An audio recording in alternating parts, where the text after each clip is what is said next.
Real name ko po, yung Sahara. And from Pampanga po. Pampanga po ako lumaki.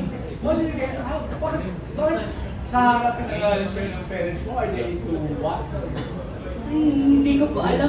Si Papa kasi medyo ma-arty sa, sa pangalan eh. Since siya eh, babae din, transgender natin. So, ma-arty talaga sa pangalan. Hindi ko lang sure kung saan niya po nakuha yung pangalan ko. Eh, mga kapatid mo, anong mga pangalan? Ang mga normal names lang din po yung Julian, Marco, ganun, Micaela, Jenilyn and Jericho, ganun. Pero kasi bawat name po namin, yung unang letter ng birth month namin, dapat ganun din po sa name namin. Kunwari ako, Sahara, September. Julian, July, ganun. Marco, March. Ganun po. As actually grew up in Pampanga. Yes po. Eh, sino, kaninong kulay yan naman, no? Kulay ng nanay mo, kulay ng tatay mo? 1/4 Aita po ko.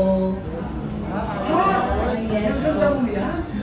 1/4 Aita. Pero parang medyo malakas din yung lahi ni Papa ko, kaya hindi po siya halata. Yung kulay ko lang po talaga yung nakuha ko kay mama ko po. Oh, well, what's your father? Is pure Filipino? May lahi kong Okay. may lahing Kastila. Spanish. Maganda pala mong binasyon mo. Matangos din. Mamuting po siya. Yun. Natural. Natural. Natural. Oo nga, parang natural pa lang. Wala ko lang nakakita. Anyway, next. Okay, maraming salamat po.